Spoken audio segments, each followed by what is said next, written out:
Hey, everybody, it's your host, Felipe. You're listening to the Total Basis Podcast. With me, as always, is one Mr. I got too many co-hosts here. I'll start from left to right. To the left is going to be Austin from California. Austin, how you doing today? I'm all right. How are you doing, Felipe? I've been better. And the other co-host is Sean Flannery from Alabama. How you doing today? Hello, boys. I'm doing awesome. You know, a nice Dunkin' cup in your hand, spreadsheets and some pronoun jokes. You know, that's always fun. And spread those cheeks. Spread those spreadsheets. Yeah. If you guys can tell, the coffee is at full gear right now. Full gear. So I've been up all night working on this so-called spreadsheet. And as always, let's not waste any time.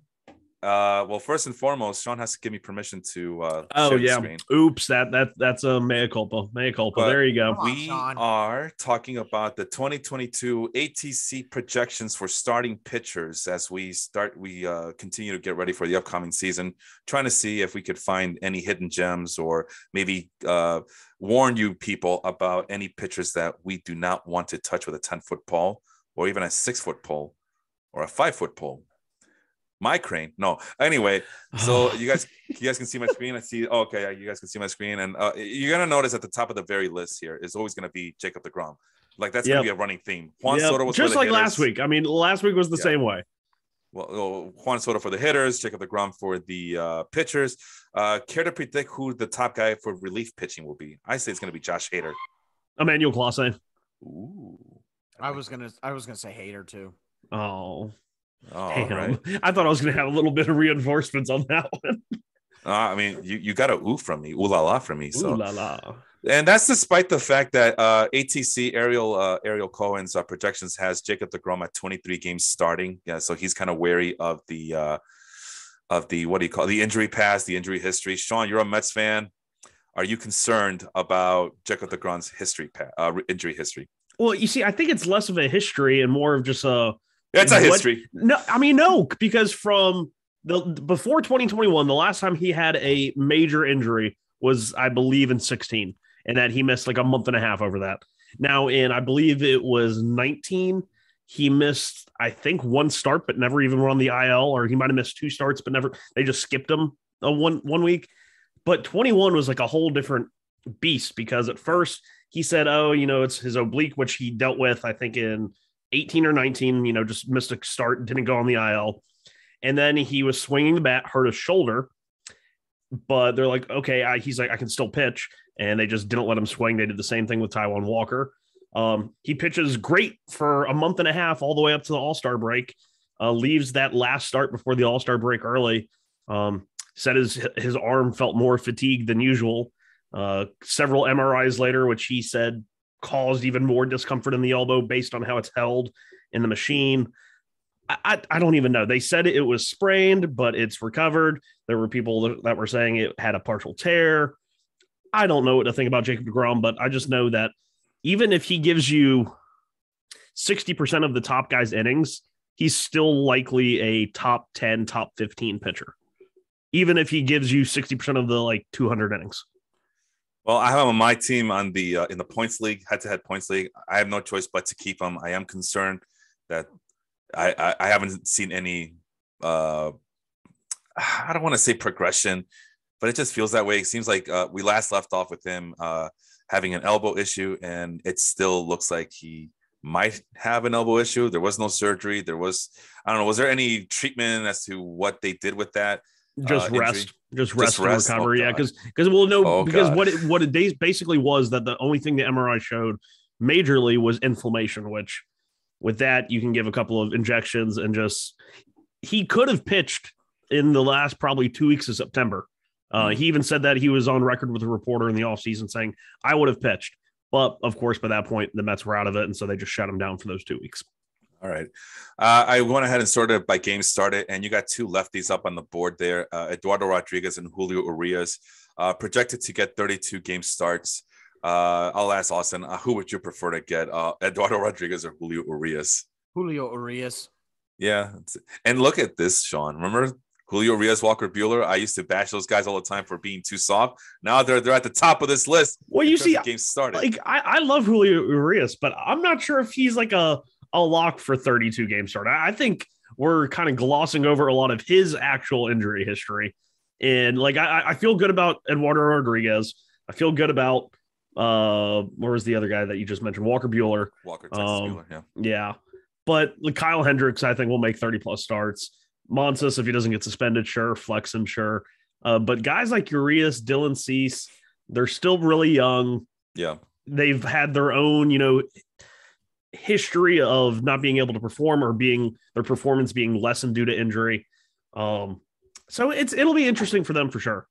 I think the issue with Julio Urias though is that the Dodgers have done very well at starting him and then putting him in the pen, and then starting him and then putting him in the pen, and he changes his roles. Of course, when you change your roles, it changes how you're going to take care of your arm, right, or how you prepare your arm. So yeah, there's probably more chance of an injury, right? But I think now that he's kind of stepped into himself, he's a veteran, right? He's a pretty seasoned veteran. So now he's going to step into more starting roles, so he can take better care of his arm, because he could take care of his arm like a starter, not like a reliever. Well, you see, and that's my thing with Urias is I just pulled him up. So he debuted, of course, at 19 in 2016. He appeared in 18 games. He started 15 of them. And of course, 17 and 18 were basically completely lost to injury, pitching only 27 innings. He appeared in 8 games, started 5 of them. 2019 was when him and Maeda were bouncing back and forth in the bullpen. He was in 37 games, started 8 of them. 2020, 11 games, started 10 of them.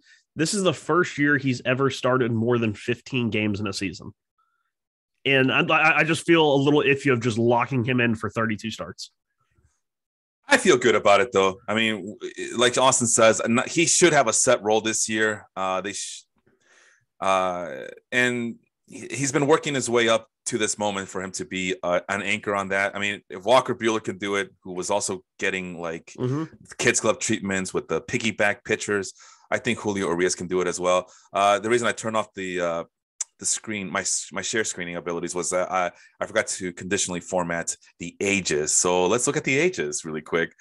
From as young as 22 and 24, 25. So of the young core there, Luis Patino, Grayson Rodriguez, and Ryan Weathers. Oh, by the way, I also hit Austin, you'll appreciate this. I hit the injured players and the prospects. So I do have prospects. Grayson Rodriguez is on this list because if you look at the Baltimore Orioles, that's a trash bag everywhere. And Grayson Rodriguez is the only person that can solidify that rotation, as I gave him a spot start role. But aside from that, Luis Patino, Grayson Rodriguez, Ryan Weathers. Let's go top 6 right here. So I mentioned Weathers as the last guy. Shane Baz, Sixto Sanchez, Hans Kraus, Sean. It's Hans Kraus again. Oh, it's remember he had the one in our show last week. He had like the insanely low expected ERA or expected batting average against, but he had like a 7 ERA, something like that. But of that group of 6, who do you pick? Oh, Shane Baz, 100%. Yeah, I don't even think it's close. Sixto Sanchez, I think, is in major prospect trouble right now. When he hurt that shoulder last year, there were some rumors going around that he wasn't actually following his rehab plan, stuff like that. Hence why he never made it back to the mound, not even a minor league rehab mound. Patino, I think, is going to be a swing guy. I don't think he starts all year. Grayson Rodriguez, he's a pitcher in Baltimore. Like that's I have very low expectations. Weathers should be interesting, but yeah, definitely Shane Baz there. Austin, you feel the same way? Do you want to pick someone else? No, I totally agree with Shane Baz. Luis Patino, I'm still not really trusting him as a starter. I saw a couple starts of his last year, and I don't really trust him as a starter yet. I think he does go back to the bullpen. Grayson Rodriguez, very unproven, will probably do some spot starts, but probably not enough for him to be fantasy relevant as a starter. Maybe a reliever, but again, he's on the Orioles in Camden Yards, which is a very offensive ballpark. So they did move those fences back 20 feet, and I've seen the construction of it, and it's absolutely insane how far back it actually is and how much taller the wall is. I'm excited for that. And then Ryan Weathers, I actually went and saw Ryan Weathers pitch live, and he got #rocked by the Rockies. So, I don't know. I don't really trust Ryan Weathers either. Shane Baz, I think, is going to be the most consistent. And even then, he's a Ray. So any pitcher that comes out of the Rays system seems to be throwing fire. So Sixto Sanchez in the Mardi Gras league that I'm in with Felipe, I have him as my prospect. I think I'm going to keep him just because he has a minor league. Keep him. Yeah, I have to keep him. He has a minor league attachment to him. He has shown promise, but the injuries are a bit of a concern. But because I have him as my minor league guy, and I could keep 2 minor league guys on top of my 5 keepers, I decided to keep him. Hans Kraus, I don't really know too much about, but I even if I knew enough about Hans Kraus, I probably would pick Shane Baz over any of those guys. Hans Kraus is going to become like a mythical creature on this podcast. You'll see. He was. It was just so funny how he popped up on that. I have a lot of like I said, Grayson Rodriguez. I'm not going to say that. I'm avoiding Shane Baz, but there is something to be said about the Rays. It's great, but we've seen the frustration that comes with owning Rays starting pitcher. They get babied a lot. They don't go more than 3 times around the order. It seems like 6-man rotation. Shane Baz is listed as SP number 6 in my book, my workbook here. And currently he's not even listed at all on the rotation. Last I checked last night, unless I'm dreaming. Either way, I mean, there's the possibility that the Rays can go a 6-man rotation, kind of nullifying any promise, any rocketing promise that comes from Shane Baz. Grayson Rodriguez, though, as soon as he steps into that Orioles rotation, I do firmly believe that he will become the best starting pitcher on that team. That's what I think. All right, really quick to the age groups. Can you guys guess what the average age of these pitchers that are listed here is? 28.4. Austin, go ahead. All of the pitchers? Yeah, all 245 pitchers right here. 26.7. Oh, it is. It's going to be way. I'm way off at 32. 28.7, Sean. Oh shit! I shouldn't have even opened my mouth. Yeah, shut the hell up. I felt really good. I started scrolling down and I saw a lot of like the older, like the 38s, 37s, 36s, and I was like, oh no, those guys are going to skew this. So there's 14 starting pitchers on this list that are at the age of 28, starting with Jose Barrios on the screen here, all the way down to Tyler Gilbert. Initial reaction, who do you pick up from this group? Austin, let's start with you. That's such a mixed bag. I think out of all of those, my pick to click for there would be probably Barrios, just because he's the most experienced. He's the most consistent, I guess. Am I huge on Barrios? Probably not as much as most other people are, but out of all of those, I probably would go with Barrios. Fried would be really interesting to pick up. Framber Valdez is good, but he was kind of, if I remember correctly, last season, I think he was kind of inconsistent at the end of the season. Lance McCullars would also be a good one to pick up. The other one I think that people are probably, and the Yankee fans are probably like, what about Luis Severino? I don't trust Luis Severino because he can't stay on the field for more than 2 starts without hurting his elbow or hurting something. So, that's more of a prove it to me before I draft you situation. So until he proves that he can stay on the field for a whole season or even for a handful of starts, I'm not picking up Luis Severino for anything. I like this. I asked for one. He gives me 6 names. There you go. Sean, go ahead. Pick a guy. Any guy. I'm probably going to go Lance McCullars, and this is a risky proposition here. I knew you would. I really like McCullars. I've always really liked McCullars. Granted, he ended up missing the last part of the postseason last year due to some elbow inflammation, elbow issues. He never made it back to the mound, and it was just released, I think, this past week that he hasn't gotten back on a mound yet. And that's a huge red flag. But it also, to me, they said he should still be ready, like, by the time opening day comes around, ifs and buts, that whole thing. But if his, price takes a hit because of this news, and I can grab Lance McCullers, 4, 5, 6 rounds later than normal, I mean, he's got legitimate stuff. And 2021 was hands down, I believe, his best season as a professional. He's got an insane slider. He started throwing this cutter kind of towards the end that did really well. He has so much whiffability on all of his pitches. Every pitch except his sinker had a whiff rate of at least 36%. And I mean, just his breaking stuff and off speed, he has so many pitches. And I just love when guys have multiple plus pitches, and that's Lance McCullars. I like Mccullars too, but from this group, I think I will agree with Austin and stick with Jose Berrios. I know the consequences and the risks that are involved, but I just can't help myself. He just sticks out. He seems to be the best pitcher on this list, despite the fact that you're right about McCullars. And then you still got Luis Severino. I know Austin doesn't like Luis Severino, but there is something to be said about someone who is coming, who's has the stuff that he has, and we're assuming that he's healthy, playing with what's supposed to be another good Yankees lineup. Hopefully, supposedly, we'll see. But yeah, if you can scare off enough people with his injury history or his recent injury history, you can get very well rewarded for your troubles in Luis Severino. Let's look at some of the others. I will say this. I will defend the Yankees. That way, I can have it as a badge of honor. He did throw back-to-back 30-plus start seasons in 17 and 18. But that was also in 2018, and it's been we're going into the 2022 season, and he's appeared in only 7 games, and only 3 of those have been starts. So I do get Austin's, injury reliability concerns, but to act like he had never actually done it before, because he had 193 innings in 17, 191 in 18. I don't know. I feel like they use him as a swingman, like as a multi-inning hater like type player. I know they're probably going to try and use him as a starter, but he's going to end up in the bullpen if the innings start racking up. Yeah, which is why I avoid him. Yeah, high risk, high reward. I understand, but it's for me. It's kind of alluring to not take that risk.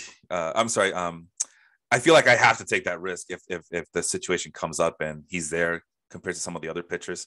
I also like Tony Gonsolin, but I'm pretty sure we'll be talking about him later on. So these are the projected points. Austin, you'll appreciate this. These are basically the projected points that are utilized in our Mardi Gras league, the keeper league that you pointed out earlier. So the number one guy here for projected points is Garrett Cole.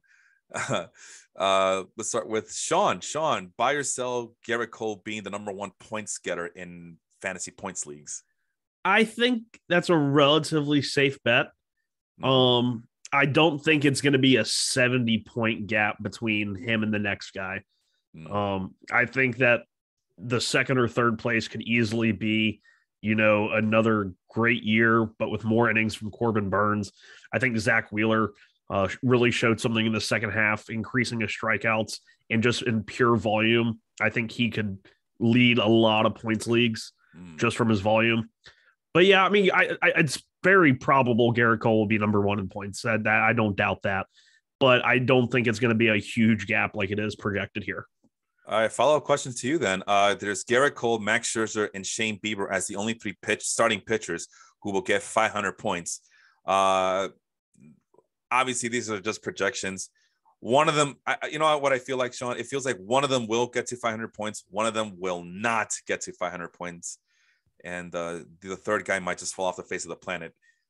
Who's your guy that will definitely get to 500 points, and who's your guy who will not get to 500 points? The one that 100% will get to 500 points is Garrett Cole.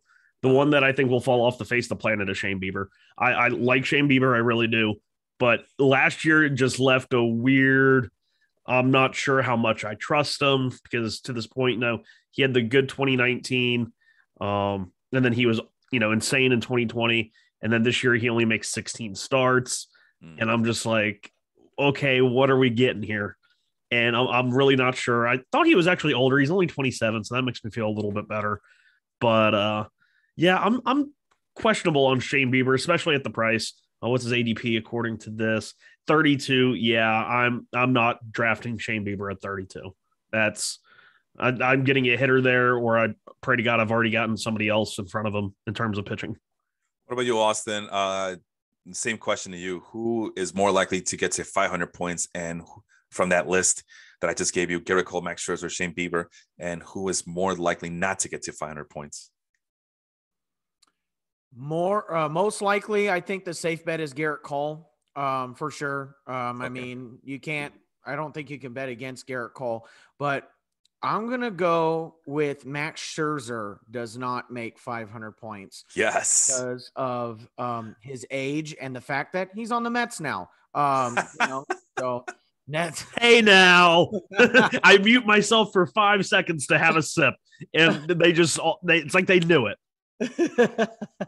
But no, I think with Max Scherzer being 37, he's still going to be good, still going to be top 5, not make 500 points. I think he's going to fall off a little bit. He's 37. And, the Mets, for whatever reason, they seem to have a hard time keeping pitchers to be consistent. But he is Max Scherzer, but I don't think he gets to 500 points. I think, honestly, my top 4 or 5, I don't have Garrett Cole as number 1. I would have, I'm going to give a hot take and say Zach Wheeler is going to be the top points pitcher. Zach Wheeler. Then, where was he? Wheeler. I 100% buy in with that. Zach Wheeler, Corbin Burns, Garrett Cole, then Brandon Woodruff, okay, and Max Scherzer. All right, that'll make Jet happy, the Brewers fan. So with all that being said, from Walker Buehler all the way down to, I guess, Charlie Morton, maybe Chris Sale, if you could take a sneak peek down below. This is zoomed in for all our viewing public out there. But these are supposed to be the top points getters, I guess. Point getter leaders. Point getter leaders. Say that 20 times fast. Sorry. The coffee's wearing off all of a sudden. Which of these guys has a big red flag? No pun intended with all the red that I see. Oh yeah, by the way, if you're new to this podcast and you're watching on YouTube or you're watching live right now, red is good. Red is elite. Orange is good. Yellow is a bit average. It's just average, I should say. Green is below average, and blue is just awful. So with all that being said, Sean, let's start with you again. Who is a red flag from Walker Buehler all the way down to Chris Sale? Walker Buehler to Chris Sale. Okay, that's a nice little group there. I'm going to say the red flag for me will fall down Kevin Gausman. I think going back to the AL East where he has some nightmares.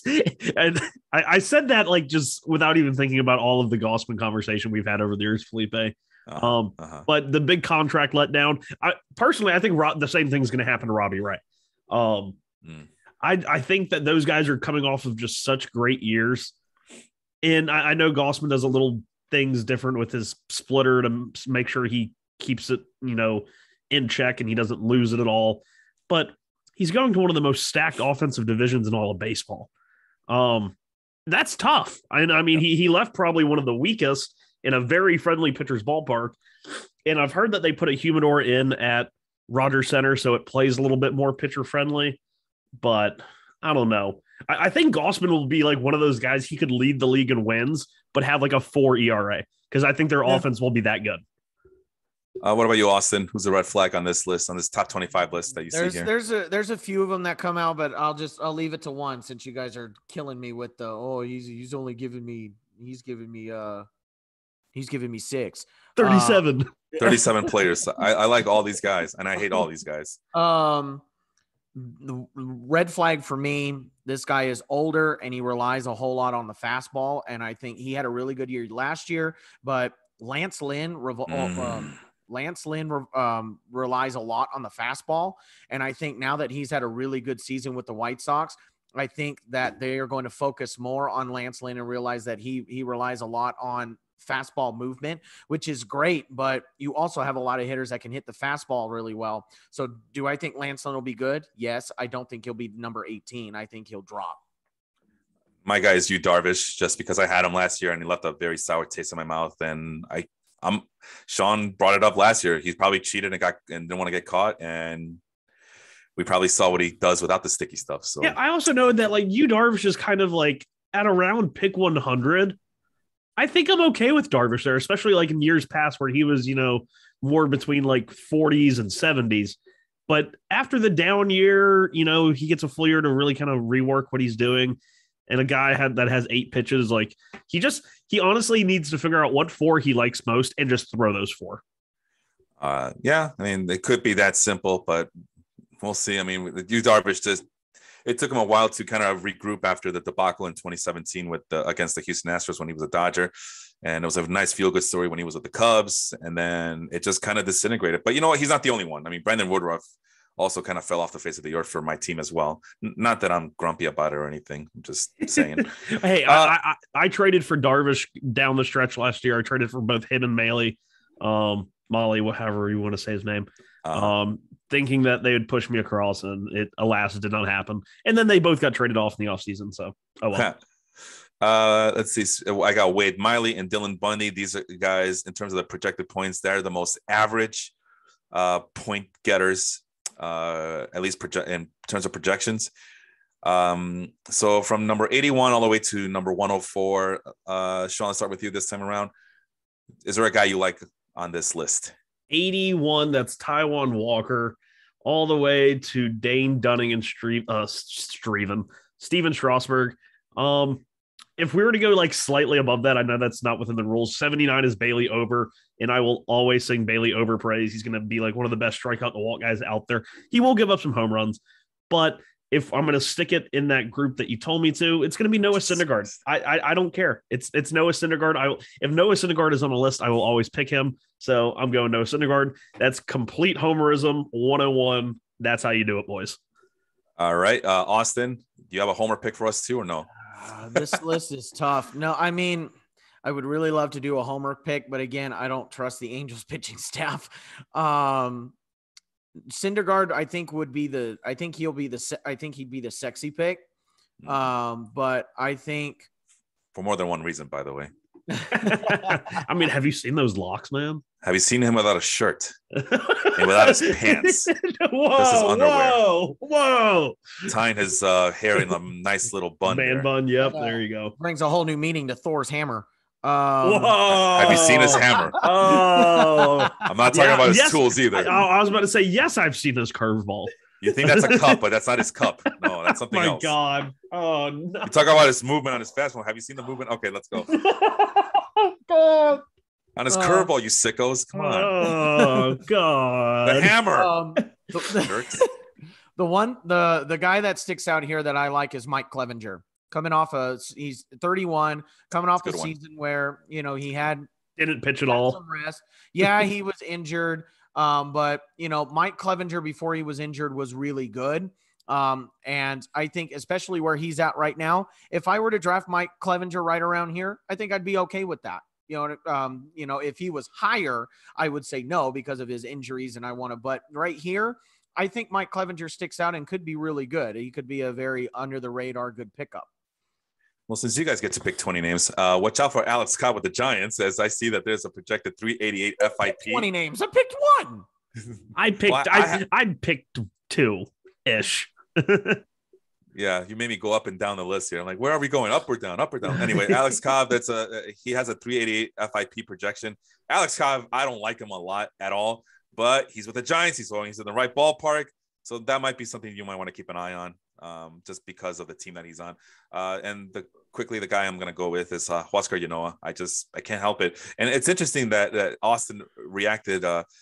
I forget. It was kind of like, oh, this list 81 to 104, but this is it, man. This is the money draft right here, or the money portion of the draft. These guys will make or break your team throughout the rest of the season. But those are good names. I like Mike Clevenger as a bounce back candidate, and I like Sean's picks as well.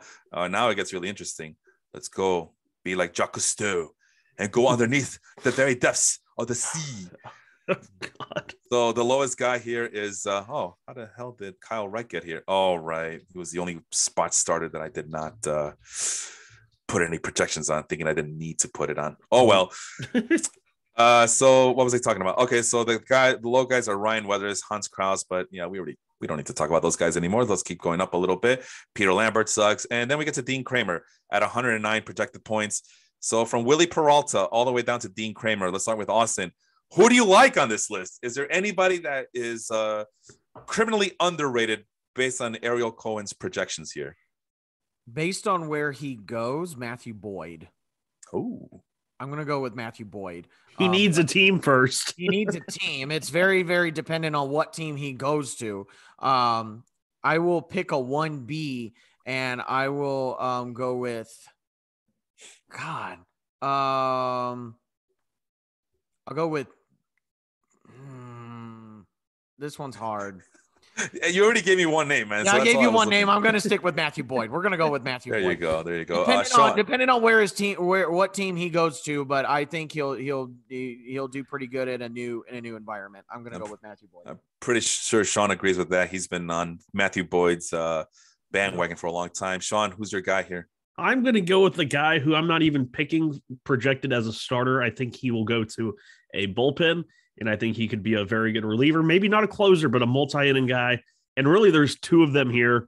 One is Nate Pearson. That's not who I'm going to mention. It's going to be the oldest guy on this list, and that is Garrett Richards. He started off in 2021 yes. as a starter with the Red Sox, went up and down, went really down after the spider tack stuff. Struggled, was demoted to the bullpen, was kind of used as a spot starter opener for a couple of innings.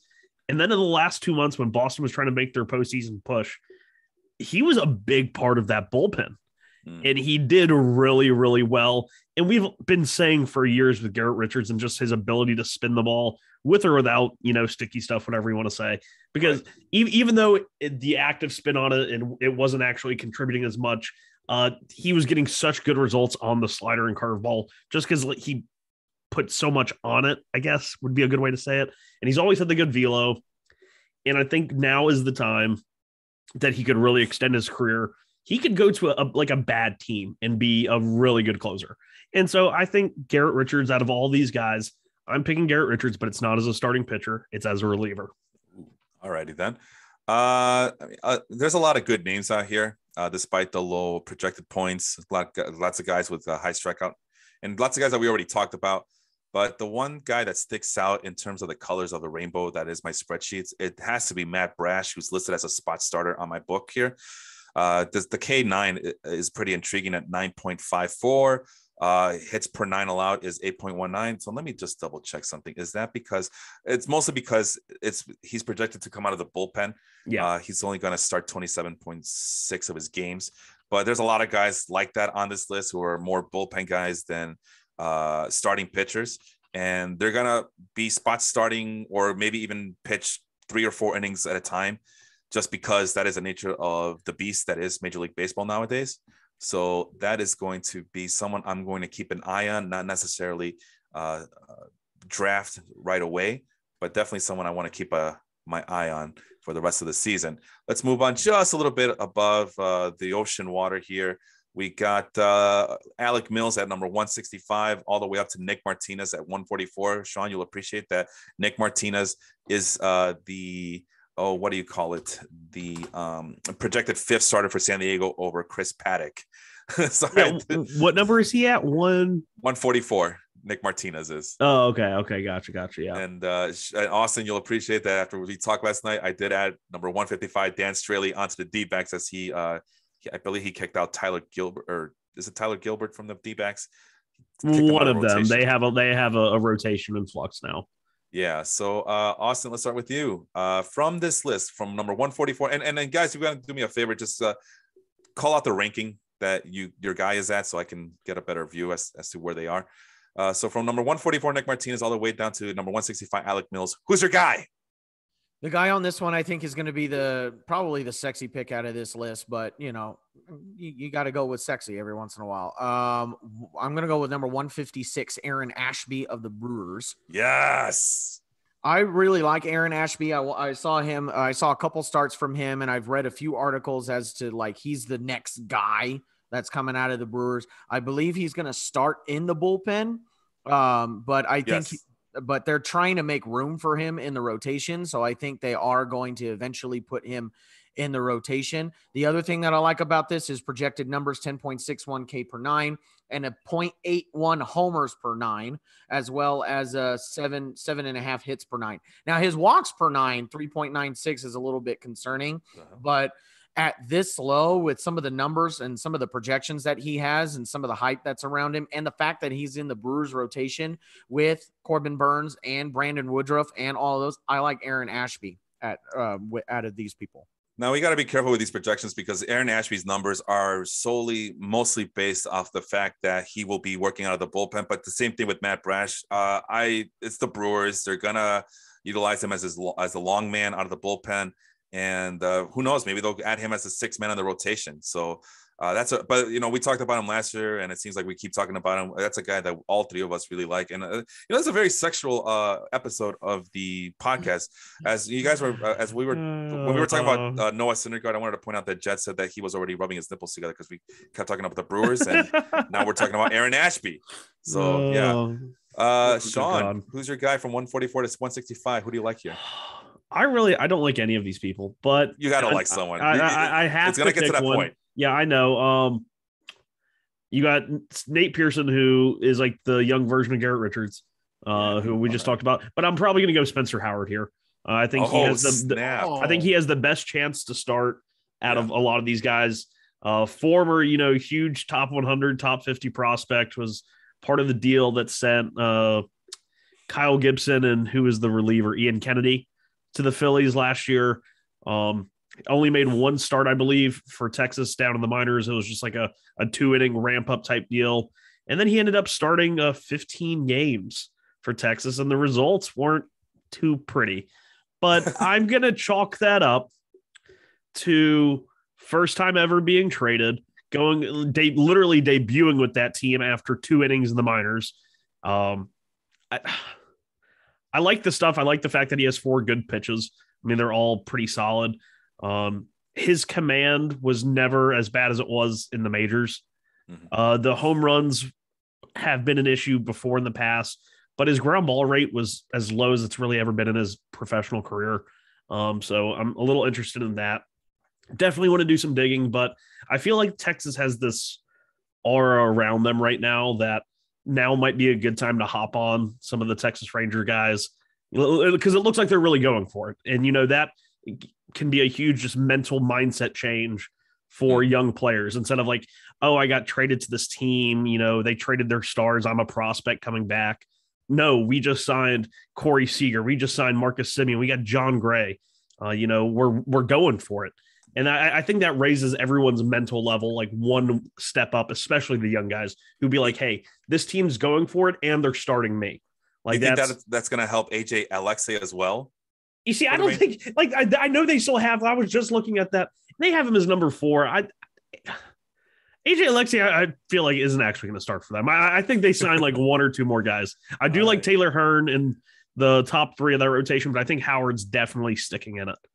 Yeah, that's very frustrating about doing these lists, and that's part of the reason why I was up all night last night compiling it, is because I want to make sure I had every single player that needed to be included. I got the number up to 245, and I'm not showing all of them because of we're not going to get a chance to talk about the injured guys or the prospects. But we're going to, as soon as the freaking lockout ends, we're going to have to redo this list all over again to figure out where all these guys went.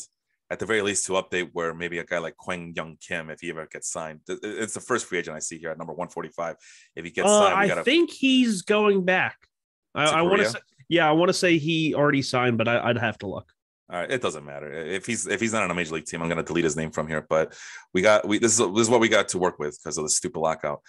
You guys took my thunder. I was going to say either Aaron Ashby, my backup was Nate Pearson, so I'll go ahead and say Jesus Luzardo, just because I can't give him up.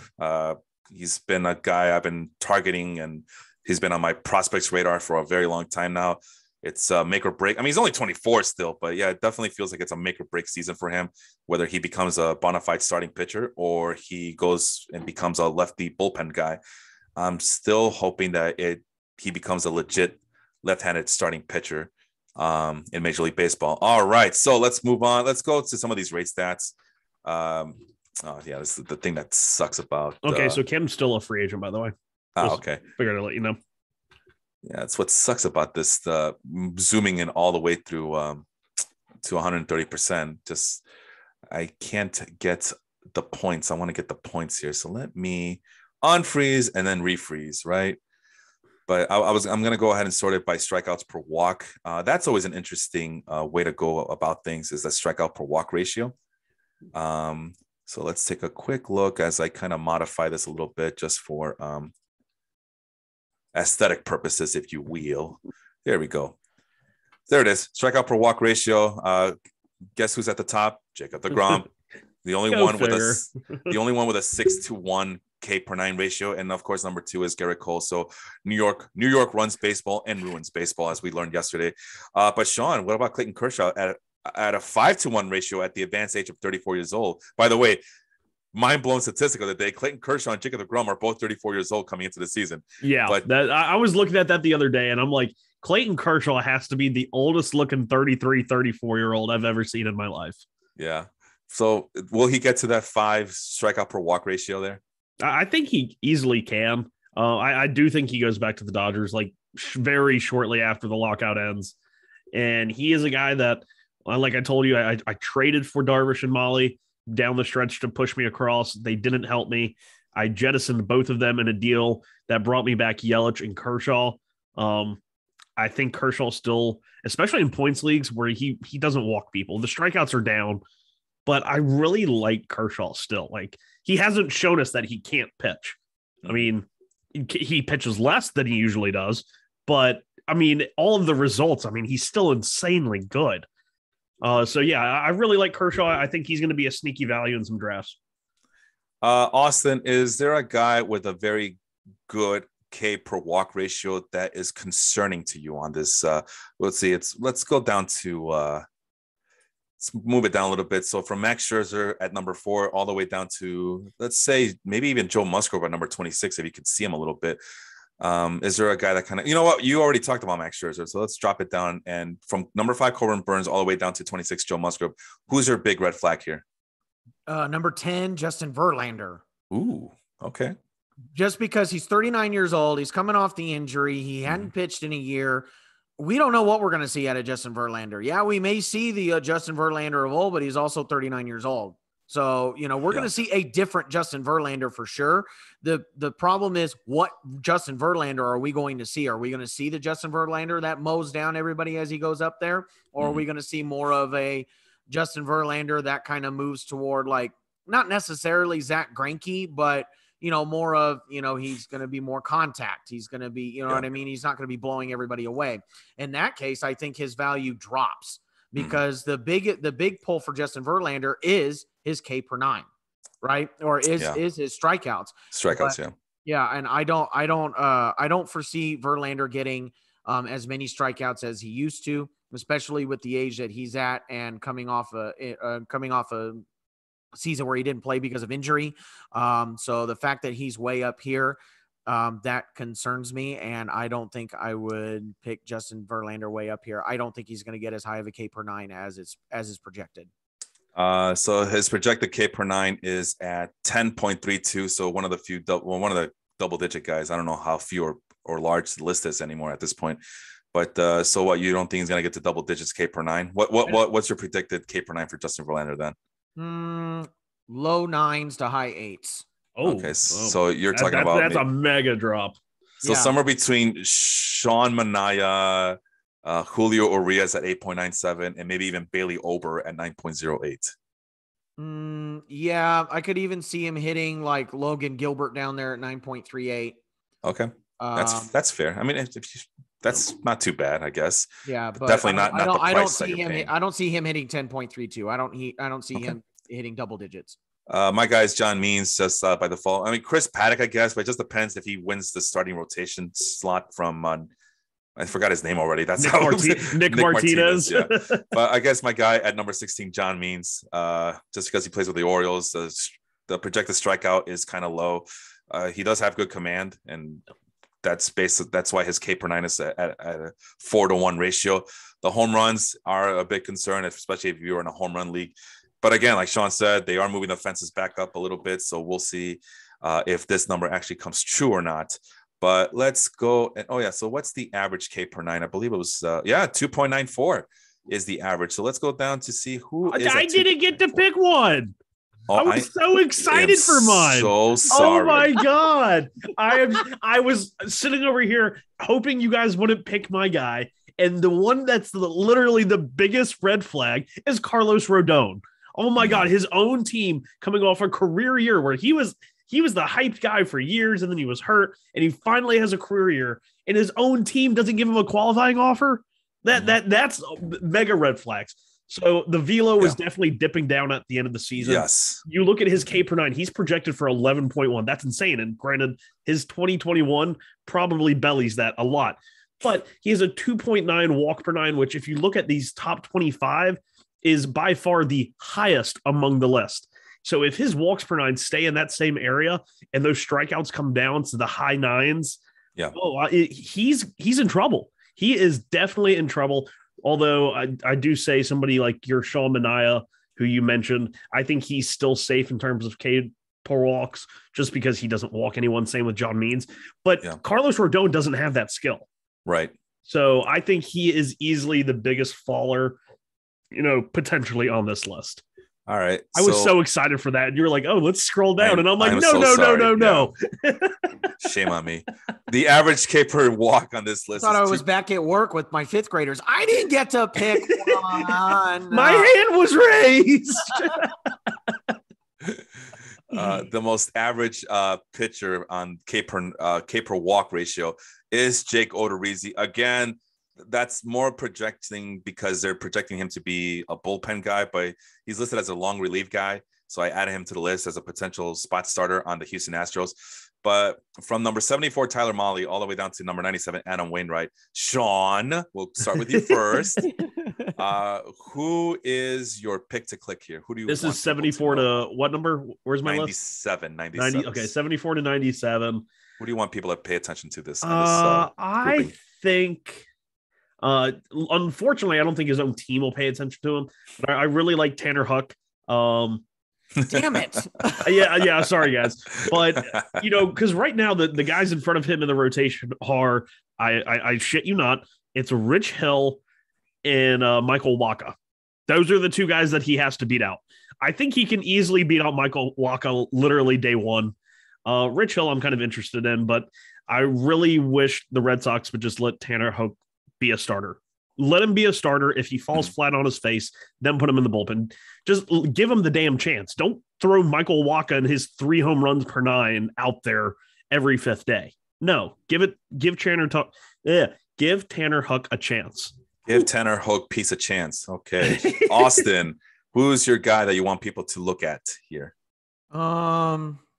I'm going to pick this guy because I picked him up quite a bit off the waiver wire when I needed a start, and he pulled through for me quite a bit. I think he had a very underratedly good season for the Mariners. I'm going to go with Chris Flexon.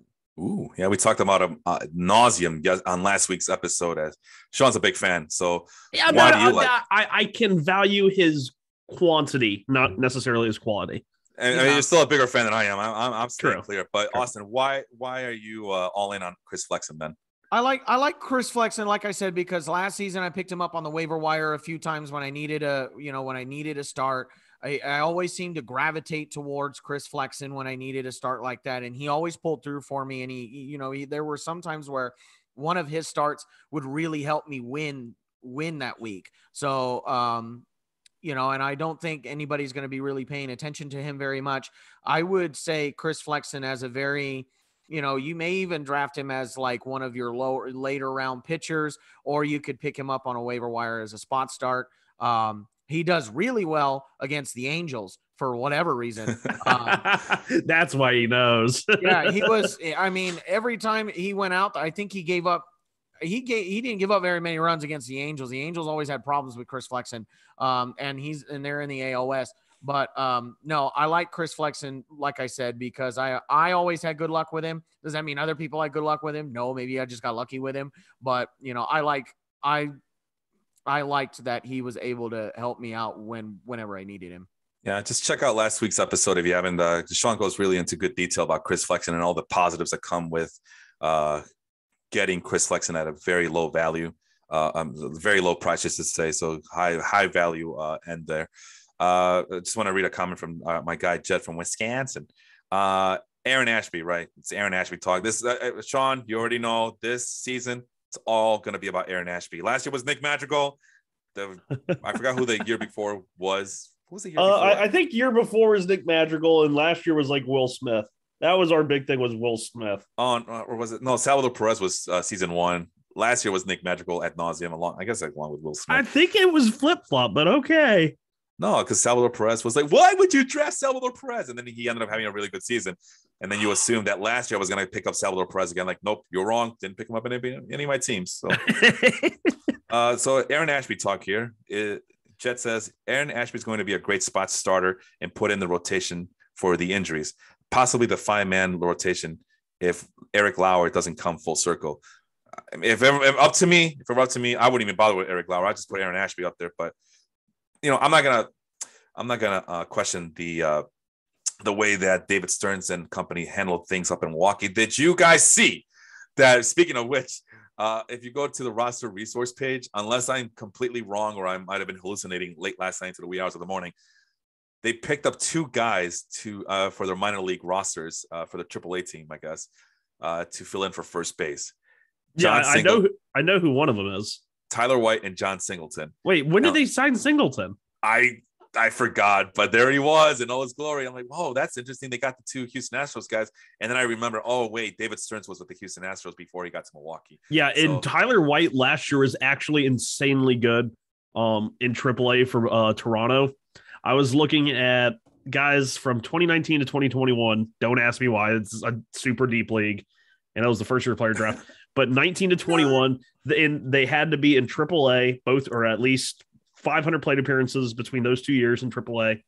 And I did at least 125 WRC plus and then sorted it by swinging strike rate. And you saw guys like Rafael Ortega and Jake Cronenworth, guys with really good barrel control. You know who was in there? Tyler freaking White. And then it was insane because I'm like, I remember this guy who was like short, squat, slugger. But in 2021, he was in the minor leagues. He posted with Toronto a 18.1 walk percentage versus a 16.5 strikeout percentage.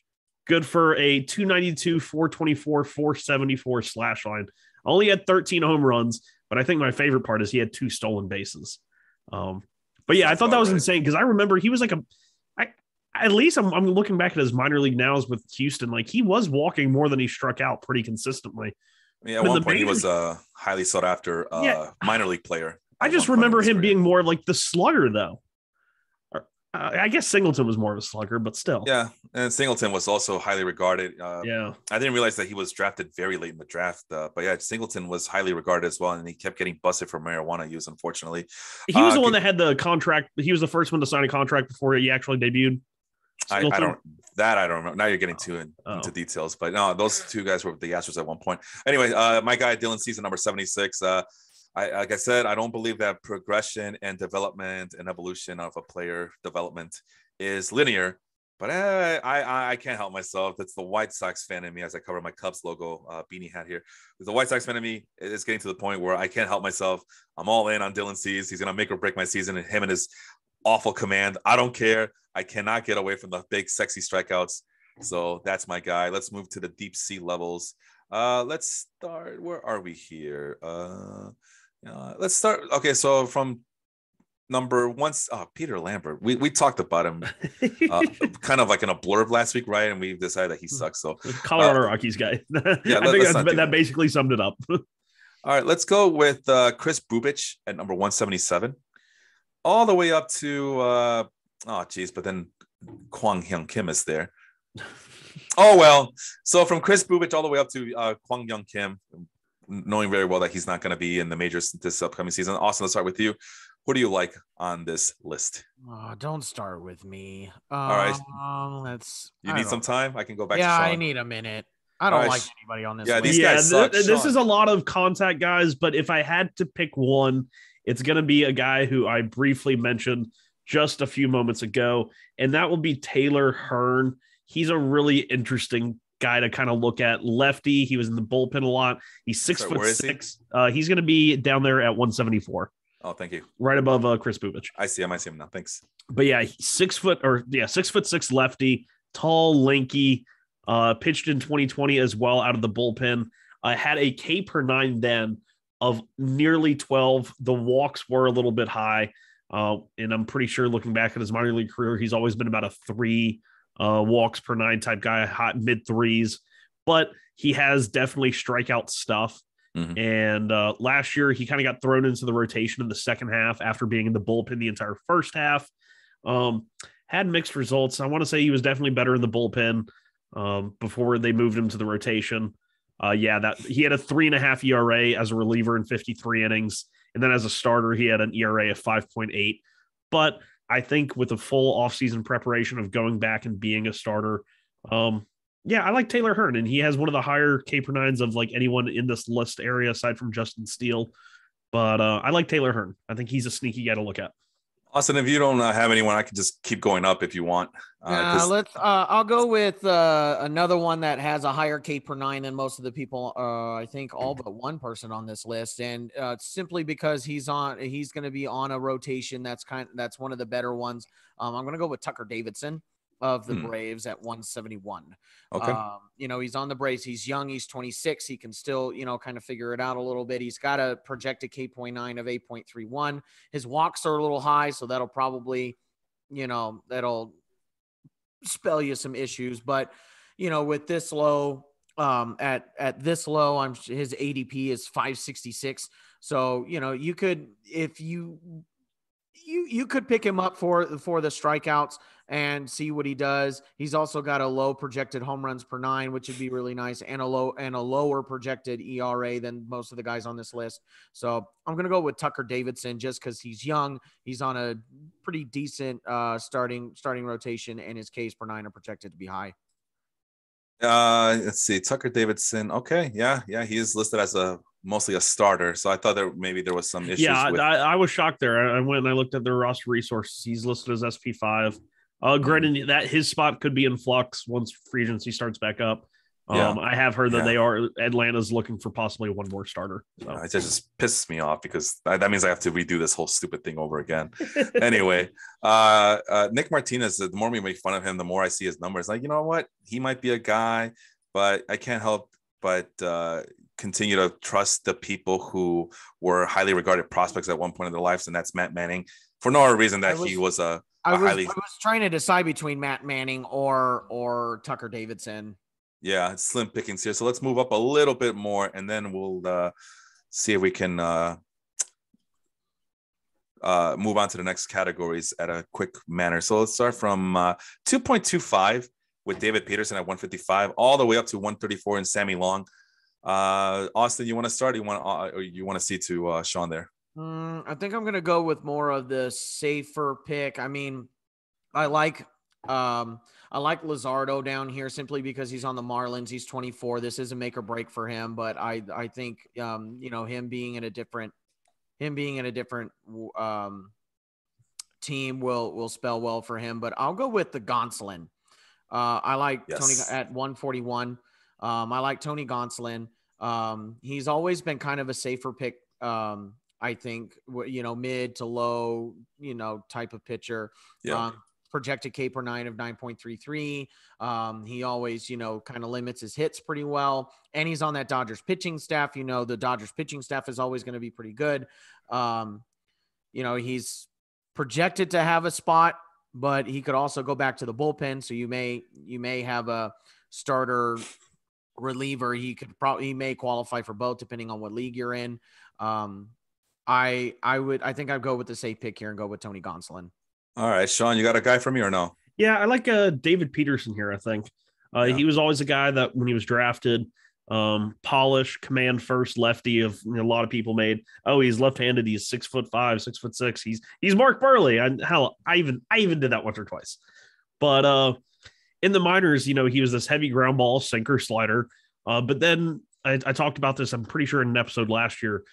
David Peterson in his debut in 2020, where he did a little bit overperform. The strikeouts were barely over 7, walks were north of 4, yet he had a sub 3.5 ERA. While the FIP was a run and the XFIP was a 1.5 higher than it actually was. Injuries limited him in 2021. He had a minor shoulder thing, and as he was coming back from the shoulder, he was literally walking down the clubhouse stairs and broke his foot. And so he never came back. But he did see the strikeouts rise to over 9.5 or almost 9.5. Walks started coming back down. And he's transitioned from more sinker slider to 4-seam slider. And I think that's an interesting combo, especially now in today's age. of going and relying less on contact. And we know that Peterson has, this command first ability. And if he can command that with a high or inside four seamer that gets more whiffs compared to a sinker that gets more ground balls and balls in play, he's a guy that I think could really post some really good strikeout to walk numbers. All right. And my guy, you guys got some good names in there, but I guess Framber Valdez, I will never understand. Sean explains it to me every single week. It seems like why Framber Valdez is so good and all that. And then you look at his projected numbers and God, there's a lot of bad here. 2.33 strikeout per I don't walk. trust Framber Valdez. I don't trust him either. But 400 projected points is still 400 projected points. And it's not, his home run per 9 is very low, despite the fact that he is supposedly playing in a very hitter-friendly ballpark. And it looks like he has the lowest FIP on this list. So something's working. He doesn't give up home runs, and when he does give up balls, they're always on the ground. Like that. That's a huge thing for him. That'll work. So and he can get strikeouts in big spots too, because that curveball, he has like two different versions of it. One that he uses to get balls on the ground and others for whiffs. It's pretty interesting. All right. So that's my guy. I think I just got to trust him blindly and go from there. Let's move on to strikeouts per 9, and how should we do this, because we're running out of time here? So I think we're just gonna go 1-1-1 instead of you guys give me each a name, just to get this moving along. So we talked about a lot of these guys already, so we could just move on a little bit here. Let's go from number 4 strikeout per 9 all the way down to Charlie Morton. Charlie at number 25 strikeout per 9. Sean, who's your red flag? Who do you not trust on this list? I'm going to go Carlos Rodon again. I don't think he posts the same strikeout numbers. All right. I like that. Fast and furious. What is the average? The average is 8.56 strikeout per 9. So let's move down to 8.56. And Austin's going to give me a name as soon as I get it down. So anywhere between Chris Paddock and Chris Bassett. If your name is Chris, you're mid, you're average. But who's your guy here from number 83, Adver Alzolay, all the way down to 105, Tucker Davidson again? For red flag? No, a guy that you like here. Who do you want to spotlight here? That I like, Chris Bassett. I like Chris Bassett here. Very much a contact guy. He's not going to blow you away with strikeouts. But I like Chris Bassett, and I think this may also be kind of more of a thing where I really respect the fact that he got hit in the face and had with the line drive and came back in that same season. He's an ace for the A's. I really like Chris Bassett. I think Chris Bassett will be a good points producer for your league. All right. Yeah, I always underrate Chris Bassett, and I'm getting to the point where maybe I should stop that because he always proves me wrong. All right, so here's his low strikeout per 9, but this is just awful. Got a bunch of Twins pitchers down there: Lewis Thorpe, Randy Dobnak. So let's start with let's go with the guys who at least get you 7 per 9 strikeouts per 9 innings. And as I move my way up, it's from 167 Marco Gonzalez all the way up to Hans Kraus. I guess it's on me now to pick a name. Wow, there's a sea of crap, but I guess Adam Wainwright, what he lacks in strikeouts, we talked about it last week, Sean. He makes up for it in just pinning the corners and giving up weak contact and lots of ground balls. Now, can I get your opinion on one guy real fast? Sure, go ahead. Casey Mize, does he not seem like he could be a high riser from this group of low 7K per 9 guys? Yeah, I feel like Casey Mize could really jump up list here. It's the same reason for why I picked Matt Manning on the other list. It's just the former prospect pedigree is there, and number 165 Casey Mize. I don't know what the holdup. I have an idea what the holdup is. It's the pandemic and the lockout and the shortened season. It's messing with a lot of young pitching prospects. And Sean, since you gave me a quick answer, go ahead and give me a guy that you think we should pay attention to. In that same list, it's going to be, I'd say Casey Mize. I think having Tucker Barnhart behind the plate, and they are doing some interesting things with their R&D guys. So I'm going to go Casey Mize. I thought you were going to go with Hans Kraus. Oh, no. Hans Kraus is just like the meme of the show, I think. Yeah, that's why. I think we should invite him on one day. All right, one day. Special shout out for me to Savali and Cal Quantrill. I think those are two that maybe you could watch as well.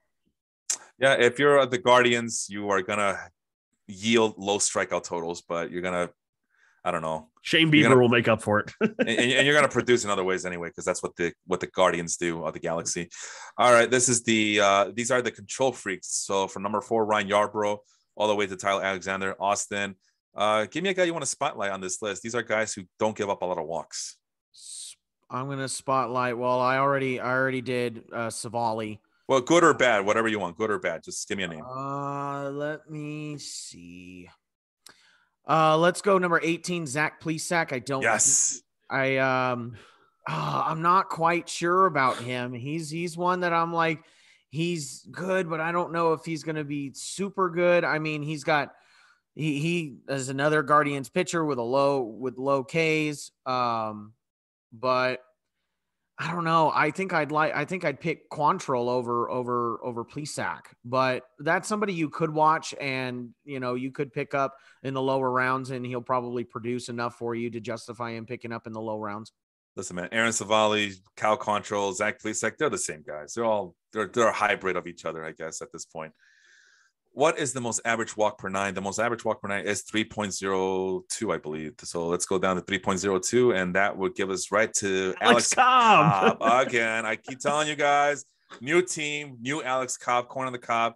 That San Francisco ballpark does wonders. But Sean, is that your guy? Who do you want to shine a light on? Someone in this region that has a command that I think could even get better. I'm going to avoid some of the older guys. So that gets rid of guys like Corey Kluber. I don't want to talk about them. We know they can throw strikes.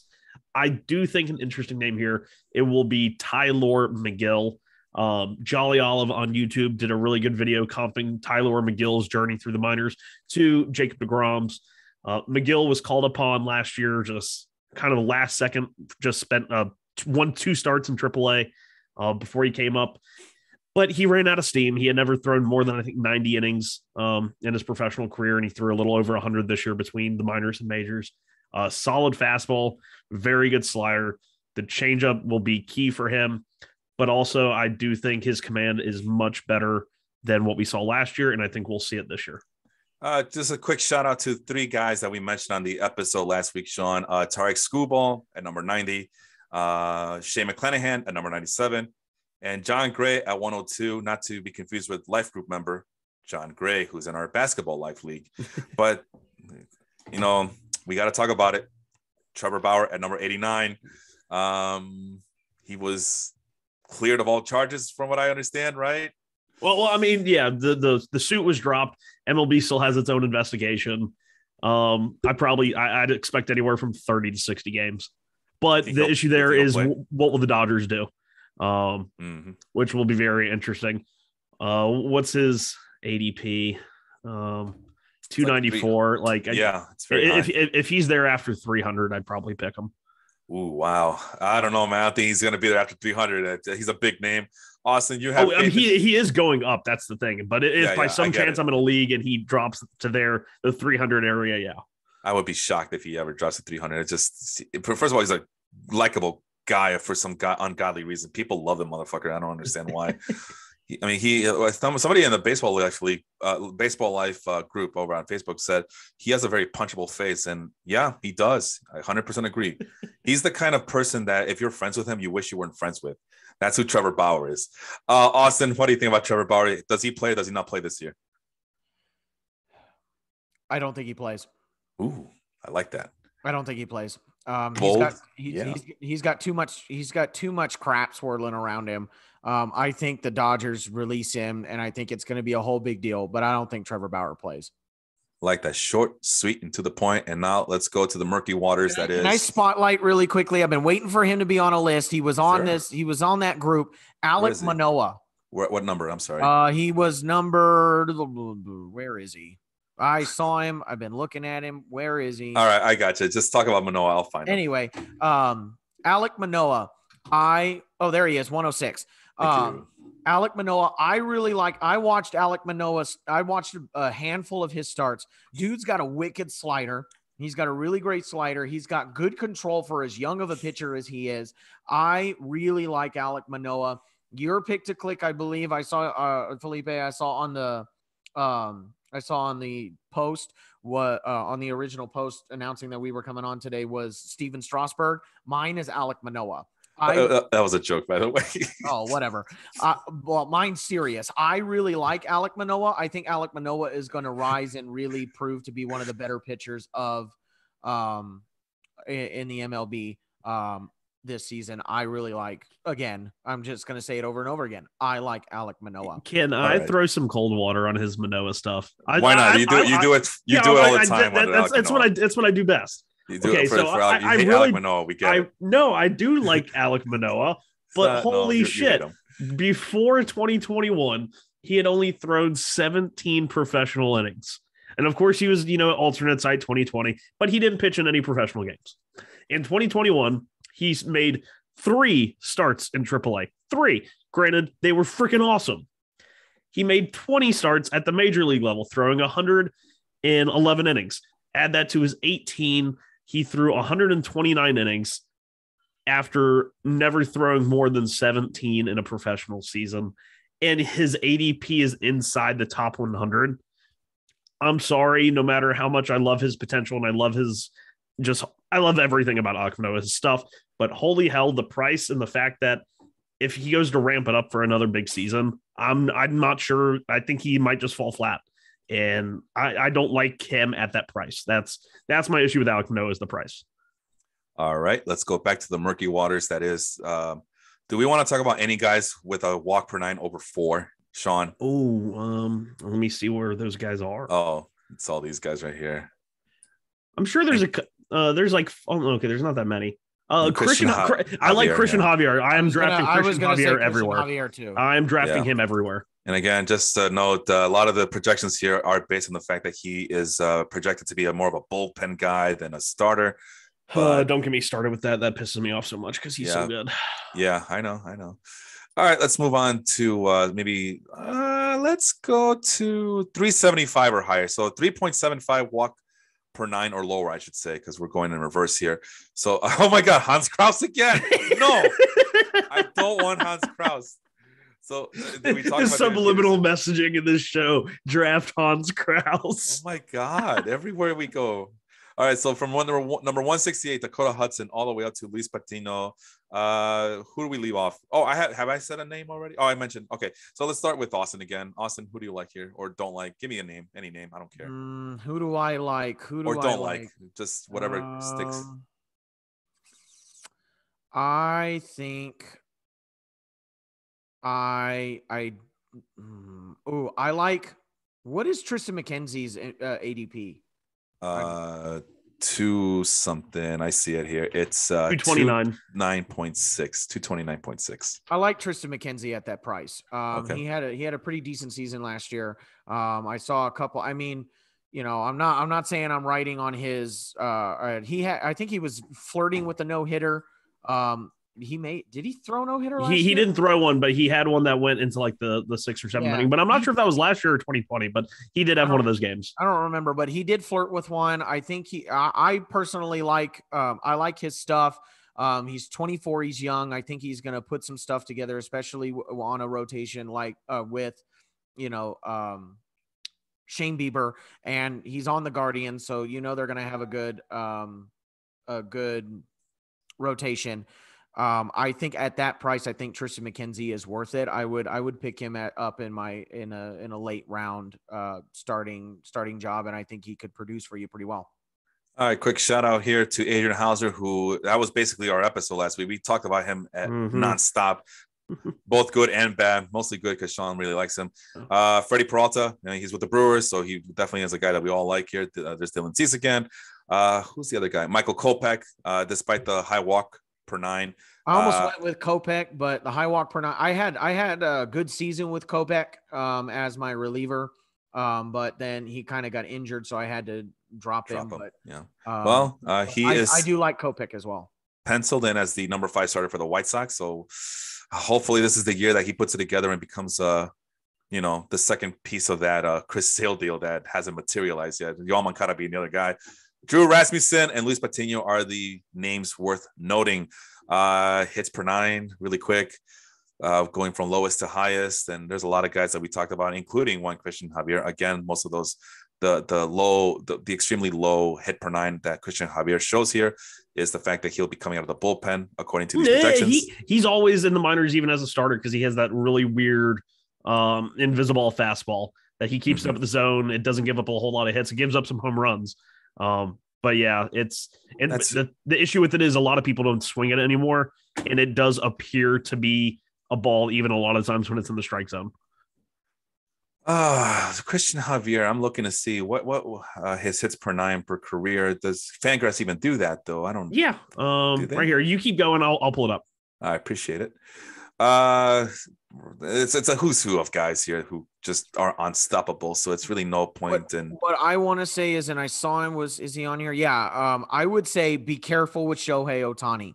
I think a lot of people are going to, especially with the season that he had last year, I think people are going to draft him really high. And okay. I would be afraid if, you drafted him really high, or even if, because somebody tried to trade him or trade me. Didn't you get him? They tried to give me Shohei Ohtani. You did get him though, right? No, I didn't. I thought you accepted that trade. No, I didn't. Then what trade? Okay. I'll have to look at it. But go ahead. Sorry. I haven't accepted anything. I would be really, really careful with Shohei Ohtani because of the workload that he had last year. It's looking like he's going to have the same workload this year. I don't know how much longer he's going to be able to keep up that workload. That's double the amount of workload that everybody else has. So, I don't think he's going to produce quite like he did, especially at pitching. And especially at the first half of the season, Shohei Ohtani struggled a lot with walks. Did he strike out a lot of people? Yes, but he also struck out a lot of people. He had, games where he'd have 5 or 6 walks and in 4 innings, and it was a lot. So, I would be really careful with where you draft Shohei Ohtani. All right. Sean, what you got for me there? I got it right here. Yeah. So Fangraphs doesn't have it. I thought one of them or Baseball Savant did, but I just did the math myself. So far for his major league career, Christian Javier has a 5.98 hits per nine. It's absolutely that doesn't insane. sound right. No, it really? It is. He's the most unstoppable pitcher ever. 186 average against in 2020, 2021, 184 average against. And he did it in the minor leagues too. I'm telling you, it's the weirdest. He gives up some home runs because he stays up in the zone. He really did it more or less in the minors, but the majors have kind of figured out that high fastball, but they still whiff like crazy on it. I'm telling you, he's the weirdest pitcher in the world. Yeah. All right. He doesn't give up hits. He gives up home run. Like he's the Joey Gallo of pitching. And it's so much fun. Yeah, that's why. I mean, we talked about it. Don't count out the Houston Astros just yet. Even though, not this year. I'm talking about the years prior. Even though people were talking about how that their dynasty, or quote unquote dynasty, was pretty much, and their window. That's what it is. Their championship window was coming to an end because of the trash can stuff. But when you can bring out a Christian Javier and a Jose Urquidy into the mix. Then it's 103 hits and 155 and 2/3 innings. Yeah, that's pretty damn good. All right. He's also given up 27 home runs. So of the 103 hits he's given up in his career, 27 of them have been home runs. And that's his Achilles heel. Okay. Yeah. Let's move on. Hits per nine. So what's the most average hit per nine? Because we all know the good guys. So let's call it 8.6. So who is the most average hit per nine guy on the list? Sean, how are we doing on time? I forgot to ask you. We're at about 115. Crap. All right. So the most average hit per nine guy, Taiwan Walker, Spencer Howard. Is there a guy that we haven't talked about yet here, Sean? I like Glenn Otto. He was a big part of the trade that brought Joey Gallo to the Yankees. He was having a great year in the minors. He had his very first start was against the Astros, and I didn't start him in my 30-team dynasty. He went 5 innings, gave up no runs, 7 strikeouts. And I'm like, God damn it. Like, what was I thinking? And so I made sure I started him his next 2 games. He ended up getting absolutely ballooned by every team he faced, Oakland, Kansas City. But he's got a really good breaking ball, likes to keep the ball on the ground. I would like to see what Texas does with him, with a full offseason of how they want to develop him. But a really interesting name that not many people talk about. He's a very kind of on the older side rookie. at 26, but definitely not a guy to keep an eye on. A guy to keep an eye on.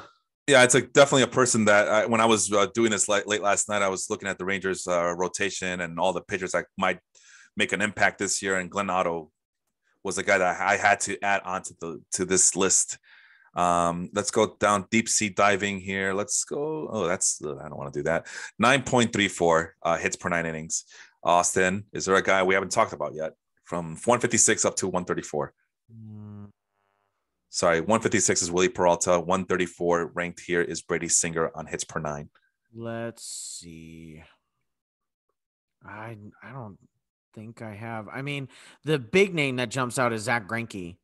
You know, yes. I mean, you can draft Zach. I mean, obviously he's not going to walk anybody. He's not going to strike anybody out either. So if you're looking for, you know, a long relief man or somebody that'll, you know, give you some innings, you could go with Zach Greinke. Any of the rest of these guys, I don't really trust.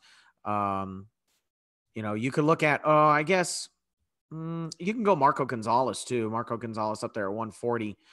He's projected at 347 points. So he could get you some, he's worth a little bit, even though he gives up kind of a higher hits per 9. It just seems like if you have guys that are projected at 347 or, you know, higher like that, these are guys that are contact guys that will, you know, they'll give up their fair share of hits, but they're going to get out of the jam more times than not. So that's people like Marco Gonzalez and looks like Patrick Corbin, although Patrick Corbin blows up every other year. Aaron Savali, you know, Zach Greinke was like that for a while. So, Zach Greinke or Marco Gonzalez would be the two that I'd highlight for this group of people. All right. Austin, since you were not here last week, I will let you pick the stat and where do you want to concentrate? Whether you want to go high, low, or somewhere on the average, what stat you want to go with next? I like FIP. Yes. I like FIP. You want to go with the lowest FIP or highest FIP or somewhere in between? Somewhere in between, because it's always that somewhere in between that'll make or break whatever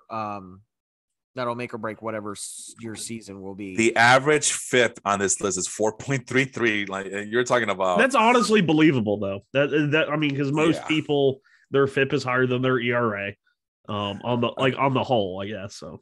All right, let's play a game, guys. Let's start with Sean, since Austin got to pick the category. I'll start with Sean. There's 4 guys I highlighted here. Number 86, Tariq Skubal. 87 is Grayson Rodriguez. 88 is Danny Duffy. And 89 is Steven Matz. Who are you going with on this one? Definitely Steven Matz. Of course. I think, no, and it's not because former Matz bias. Slightly. Okay, it's a slight one. But you see, I didn't like him in Toronto. I thought he was a terrible fit in Toronto. Now he's in St. Louis, one of the best infield defenses behind him. Mm-hmm. He's never been someone to give up a crazy amount of home runs. As long as he can keep the ball in the park. I mean, obviously 2020 aside, where he had like a 4 home run per 9, but statistical outlier. I think it'll be interesting. I think he's a guy that could definitely overperform his FIP, just like guys like Adam Wainwright have done in St. Louis for years. Definitely Steven Matz. I think he's going to be a very valuable fantasy pitcher in 2022. Austin, you see it that way, or you got a different guy you want to pick of those 4 that I highlight there? Skubal, Rodriguez, Duffy, Matz. Of those 4, I'm going to pick Skubal. That's a good one. I like Tariq Skubal.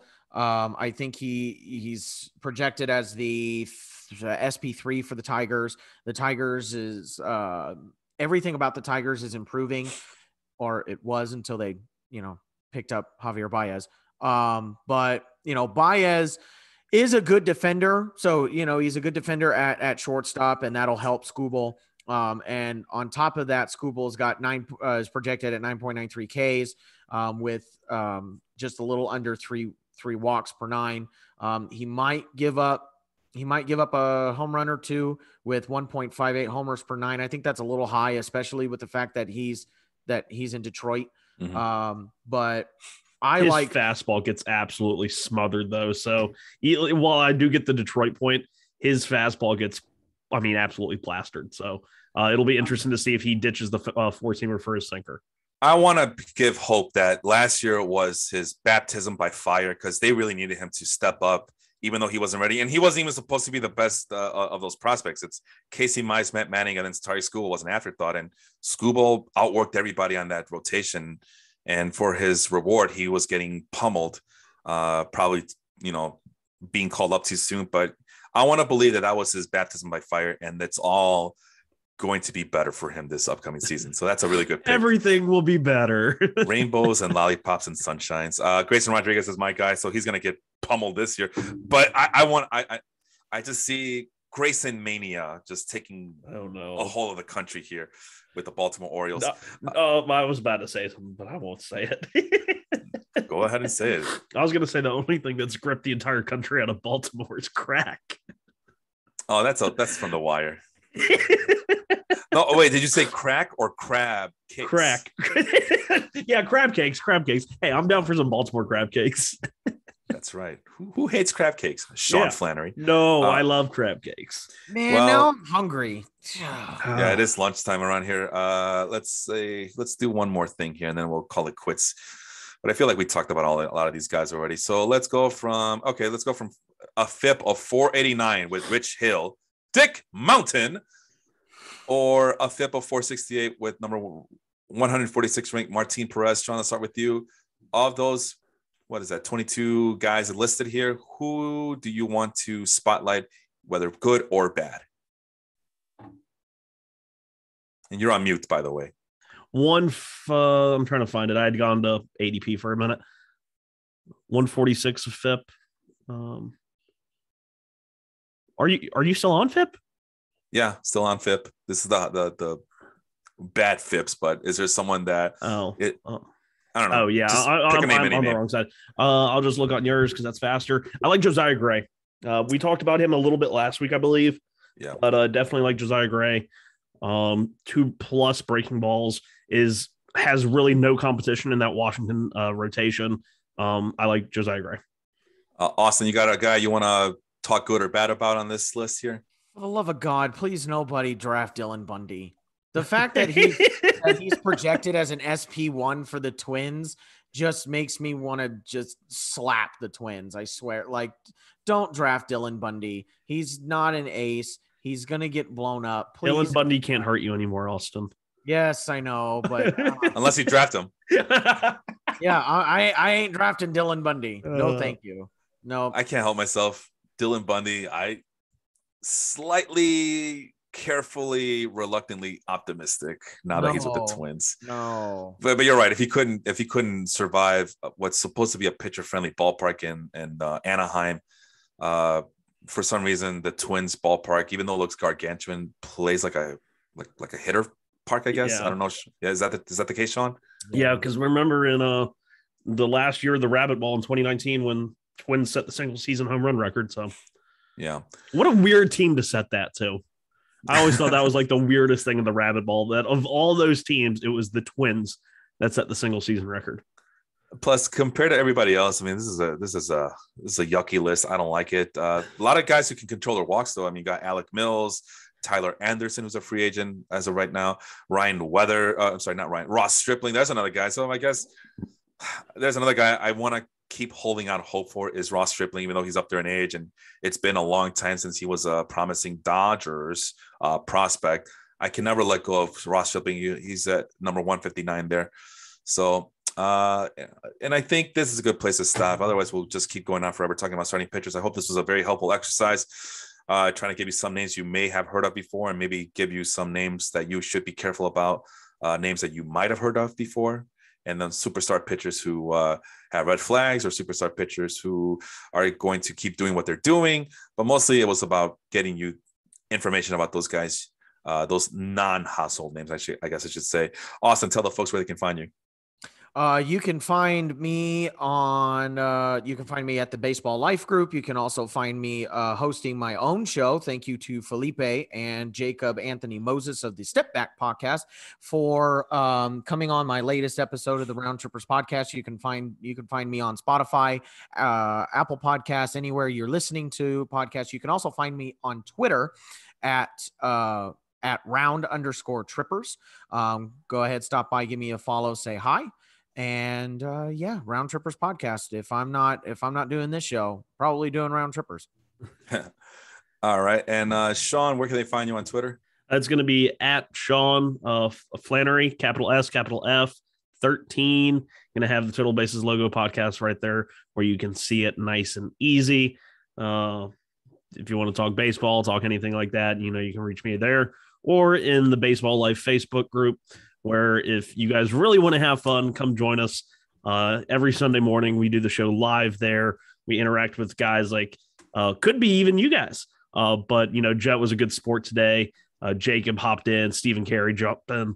We love seeing those guys talking to them early in the morning on the show, as well as Felipe will tell you, all of the places where our podcast is distributed. Spotify, Apple, Google, YouTube video. So you can see these wonderful spreadsheets I'm sharing, which I guess I could stop sharing now. Stitcher, Apple. I think I mentioned Apple. I might just be hungry. And of course, Twitter at pathological_, the letter H, the number 8, pathological hate. Is that it? Yeah. Next week, we're going to focus on the bullpen. So fun. Goody. I can't wait to do that. Relievers. Yeah. So for Sean, Austin, I am Felipe. We'll see you next time. Adios, guys. Have a good one, everybody.